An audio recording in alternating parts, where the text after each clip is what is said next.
Napansin ng lalaki ang isang kakaibang bagay.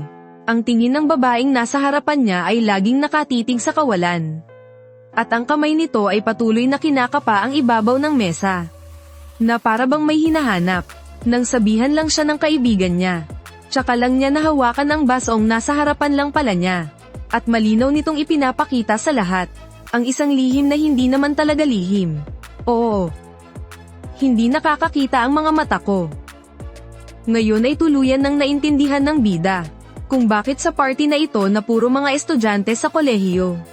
Ay walang ni isang lumalapit sa dalawang sobrang gandang babae. Para bang nasa ibang mundo silang dalawa. Habang tinitingnan ng mga lalaking parang mga uhaw na unggoy sa paligid. Ang bida nating gusto lang sana ng katahimikan. Ay biglang nakaramdam ng matinding pandidiri. Siguro dahil napansin na hindi siya komportable. Hinayla siya ng kaibigan niya. Para makilala ang babaeng nagngangalang Xiaochun. Kapag nalalaman ng ibang mga lalaki na bulag si Xiaochun. Kusa na silang lumalayo. Pero mukhang wala namang pakialam dito si Xiaochun. Ang dahilan kaya siya pumunta sa welcome party na ito. Ay dahil gusto niya lang maranasan kung paano ang mga ganitong event. Nang marinig ito, napatingin ang bida sa buwan sa kalangitan. Kung sakaling isang araw ay mabulag din siya. At hindi na makita ang liwanag ng buwan na ito. Naisip niya na sigurado siyang hindi siya magiging kasing positibo ni Xiaochun. Pero ang malalim niyang pag-iisip, ay napansin ng isa pang babae na si Yuko. Ayon kay Yuko, pagkaklase lang talaga sila ni Xiaochun. Pero isa rin siyang student guide. Ito ay isang volunteer work para tulungan ang mga estudyanteng may kapansanan na masanay sa buhay kolehiyo. At ngayon, nakiusap si Xiaochun na samahan siya dito.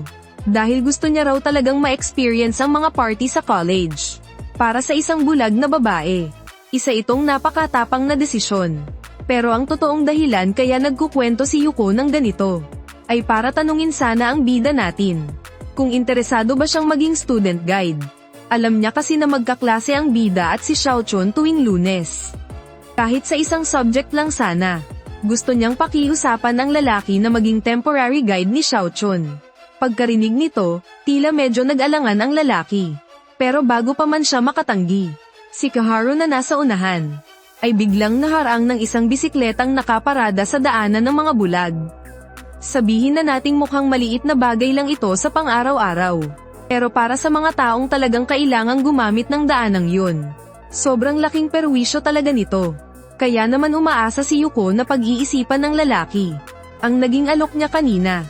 At dahil ayaw niyang bigyan ng pagkakataong humindi ang lalaki, masayang kinuha ni Yuko ang number nito para magpalitan sila ng contact.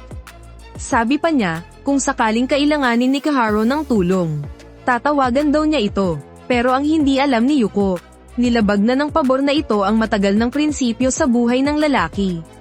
Mula pa noong bata siya, nang sumama siya sa nanay niyang hiwalay sa asawa. Para makitira kung kani-kaninong kamag-anak, may isang bagay na siyang natutunan. Kahit saan man siya magpunta. Basta't masyado siyang kapansin-pansin, kaiinisan lang siya ng iba. Kaya naman sinikap niyang maging parang hangin na lang na hindi napapansin. At umiwas na makialam sa kahit na sino. Dahil para sa kanya, yun ang pinakatamang gawin. Hindi nagtagal ay naihatid din nila si Kaharu sa apartment na tinitirhan nito. Kailangan lang nilang aipatong ang kamay nito sa hawakan ng hagdan. Para makapasok na si Kaharu ng mag-isa. Pero laking gulat nila dahil saktong-sakto. May narinig silang tunog ng fireworks mula sa malayo.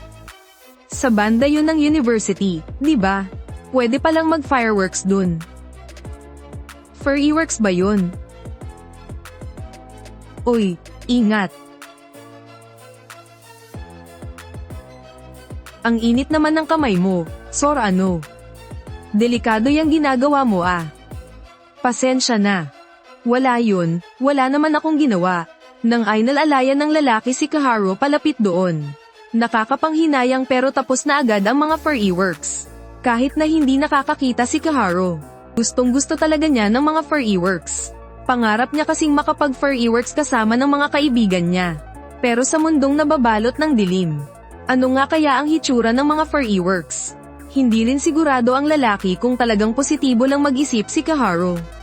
O baka nagpapanggap lang na matapang. Pakiramdam niya, talagang nakakamangha ang babaeng ito. At pagsapit ng Lunes, Pagpasok ng lalaki sa klase. Gaya ng inaasahan, nakita niya si Kaharu sa likuran ng silid-aralan. Pero kahit nakita niya ito, hindi siya nagsalita. Tahimik lang siyang umupo sa bakanteng silya sa tabi nito. Tamang-tama naman, sakto sa oras na nag-text si Yuko. Napabuntong hininga na lang ang lalaki nang makita iyon. Tiningnan niya si Kaharu na nasa tabi niya. Napansin niyang habang nagbubuklat ito ng libro. Hindi sinasadyang nahulog nito ang bookmark sa sahig. Nag-alangan pa siya ng sandali. Pero sa huli, nilapitan niya ito at pinulot ang bookmark. Magandang umaga. Kaya pala, hindi niya kasi makita kung sino ang kausap ng isang tao base sa tingin o reaksyon ng mukha nito. Magandang umaga, Fuyutsuki. Sor ano? Bakit parang patanong? Pasensya na kung hindi mo muna sasabihin ang pangalan mo, hindi ko malalaman kung sino ka. Hinulaan ko lang base sa boses mo. Kakaiba rin kasi ang boses mo, Sor ano? Ganun ba? Oo, karamihan kasi ng boses ng mga tao, nasa tonong do. Pero ang boses mo, parang nasa tonong fa. Bata pa lang kasi ako, nag-aaral na ako ng piano. Heto nga pala. Nahulog ang bookmark mo. Pinulot mo ba para sa akin? Napakabuti mo naman, Sor ano?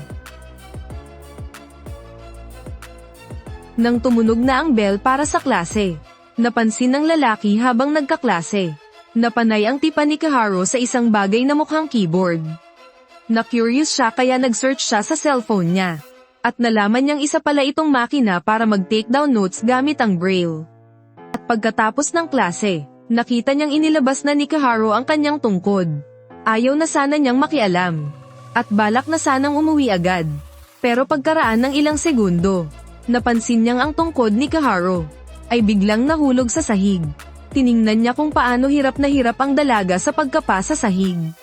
Sa huli, lumambat din ang puso ng lalaki. Lumapit siya at iniabot ang tungkod sa kamay ni Xiaochun. Dahil dito, agad na nagpasalamat si Xiaochun sa kanya. Naisip niya tuloy na sana'y nilagyan niya na lang ito ng maliit na kampanilya. Nang marinig ito, hindi mapigilan ng lalaki na paalalahanan siya. Tumutunog lang ang kampanilya kapag gumagalaw ito. Hindi naman gumagalaw ang tungkod kapag nakabagsak na sa lapag. Napatawa na lang din si Xiaochun sa sarili niyang katangahan nang marinig iyon. Pero nang makita ang hitsura niyang ito, hindi magawang tumawa ng lalaki. At habang may oras pa, dinala ni Xiaochun ang lalaki sa harap ng isang vending machine. Kahit hindi na siya tulungan ng lalaki, eksakto niyang napili ang inuming gusto niya. Manghang-mangha ang lalaki nang makita ito. Hindi niya alam, ang vending machine palang ito ay eksklusibo para kay Xiaochun.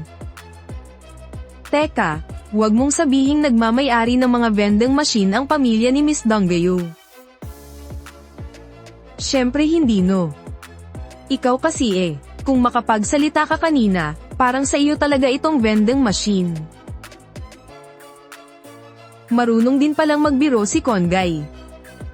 Ano ba ang tingin mo sa akin? Isang taong sobrang lungkot na hindi man lang marunong magbiro. Sobrang lungkot. Ganun ba nakakatawa yon? Matapos ang kanilang pagbibiruan, ipinaliwanag ni Xiaochun kung bakit niya nasabing eksklusibo ang vending machine. Ibig sabihin lang pala nito ay madalas niya itong ginagamit, kasi para sa mga tulad nilang bulag. Ang pagbili sa hindi pamilyar na vending machine ay parang laro ng Russian roulette. Dati kasi, kinabisado na ng kaibigan niyang si Yuzi ang lahat ng pindutan ng mga inumin. At itinuro niya itong lahat kay Xiaochun. Huwag mong sabihing kabisado mo ang lahat ng pindutan dyan.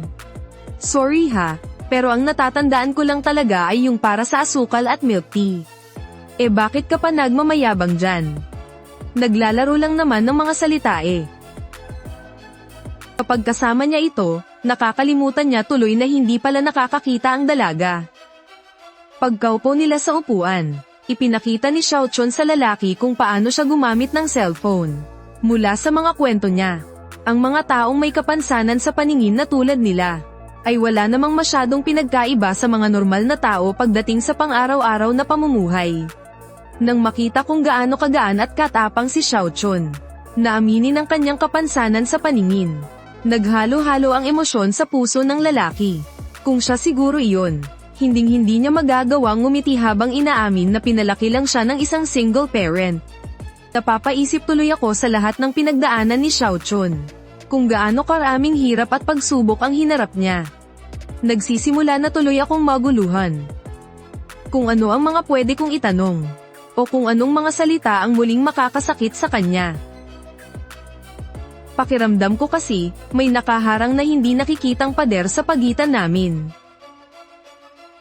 At ako mismo ang gumawa ng pader na yun. Kailangan ko lang naman siyang pakinggan at kausapin ng maayos.